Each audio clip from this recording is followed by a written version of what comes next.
नमस्कार, times of Swaraj में आप सबों का स्वागत है और मैं हूं संतोष सिंह। और आज हम टाइम्स ऑफ स्वराज में चर्चा कर रहे हैं सिवान लोकसभा क्षेत्र में जो चुनाव हो रहा है उसकी। जिसको फोन करिए, जिससे बात करिए, कह रहा है कि टेम्पू जो है ना वो दौड़ रहा है। अरे भाई, टेम्पू क्या है? कितना दौड़ेगा टेम्पू भाई? टेम्पू का स्पीडे क्या होता है? तो कहते हैं लोग, अरे चुनाव है ना, आज सब गाड़ी बंद है और रोड पर टेम्पुए है खाली, तो रेस होगा टेम्पुए के बीच में ना। जी हाँ, हम बात हिना साहब की कर रहे हैं और उनका चुनाव चिन्ह है टेम्पो। और खबर यही आ रही है कि वहाँ मुसलमान और सवर्ण पूरी तौर पर, राजपूत, भूमिहार और ब्राह्मण पूरी तौर पर ओम प्रकाश यादव के चुनाव में जिस तरीके से युवा दीवाना था, ठीक उसी तरीके से हिना साहब को भी लेकर सभी जाति का युवा दीवाना है। हाँ, एक खबर जरूर आया है कि यादव जी लोगों को कहा जा रहा है कि अब आप कुशवाहा को वोट करिए, छोड़िए अपना दल की आस्था, कुशवाहा को वोट करिए, कुशवाहा को जिताइए, किसी भी परिस्थिति में हिना नहीं जीतना चाहिए। ये संदेश एकदम जा रहा है पटना से खूब तेज़ी से। हालांकि उसका असर दिख रहा है।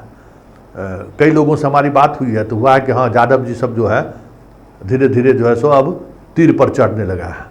और अब तीर का भरोसा जो है वही भाकपा माले का भी वोटर कहीं कुछ देने की उम्मीद बढ़ गई है, क्योंकि जब आरजेडीए के प्रत्याशी का बॉस जब कह रहे हैं कि उधर चल जाइए, तो भाकपा माले भी कहीं न कहीं उधर चढ़ने की स्थिति में आ गए हैं। लेकिन कुछ कमिटमेंट लेवल है, उस लेवल पर चीज़ें अभी भी चल रही है। लेकिन सबसे बड़ी बात यह है कि जिस तरीके से सिवान का मिजाज बदल रहा है, बिहार की राजनीति बदलेगी ये साफ दिखने लगा है। और मुसलमानों के साथ जिस तरीके से हिंदू वोटर एग्रेसिव होकर देखे ही ना, एक विधायक जी, बीजेपी के विधायक जी हैं व्यास जी, अपने एक बड़े समर्थक को फ़ोन किए और समर्थक ने किस तरीके से उनके साथ बातचीत की।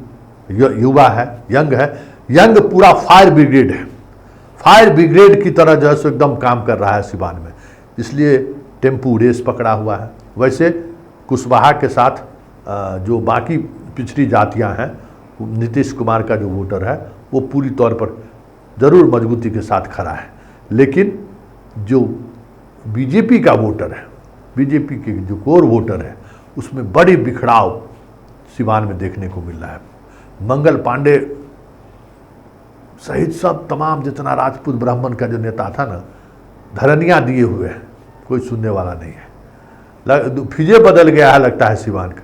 सिवान का वो दौर था जब शहाबुद्दीन के खिलाफ लोग गोलबंद होते थे, जिस मजबूती के साथ गोलबंदी दिखाते थे कि यादव, ओम प्रकाश यादव को लोग निर्दलीय चुनाव जिता दिया। आज एकदम ठीक उलट 10 वर्ष में ऐसा भी हो सकता था कि शहाबुद्दीन के परिवार के लिए सब कुछ उलटता हुआ दिख रहा है। तो यही लोकतंत्र है और इसी को लोकतंत्र कहा भी जाता है कि लोकतंत्र में चीज़ें बदलती हैं। और लोकतंत्र की खूबसूरती भी यही है कि अस्थायी कुछ नहीं होता है, परिस्थिति के अनुसार बहुत सारी चीज़ें अचानक बदल जाता है।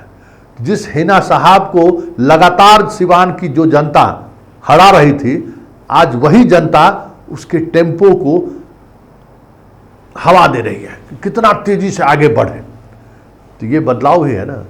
और लोकतंत्र की यही खूबसूरती है कि चाहने वाले जो चाह ले, पब्लिक का जब मिजाज और तेवर बदलता है ना, तो समझिए कि आंधी चल जाती है। और जब आंधी चलता है तो बड़ा बड़ा पेड़ भी उस आंधी में उखड़ जाता है। विश्वास के साथ आप इस बार सोच समझकर दिल से मत का प्रयोग करेंगे और अपने विश्वास के साथ विश्वास मिला के दिल से सोचकर इस बार सिवान को 5 साल के लिए देना है, तो विश्वास के साथ दीजिएगा। जो आपके दिल में है, जो जमता है कि हाँ ये मेरा सेवा कर सकता है, मैं कहूंगी दलों को आपने देखा है, एक बार निर्दल को देखिए। मैडम, आपने कहा था कि जिस पार्टी को छोड़ दी उस पार्टी में नहीं जाएंगे। बिल्कुल नहीं, 110%। तो क्या इशारों में कुछ? कोई इशारा नहीं है। मैं सिवान की हूँ, सिवान की बन के रहना चाहती हूँ, सिवान की सेवा। पुराने विकास फिर होंगे, जितने पुराने नए सारे होंगे।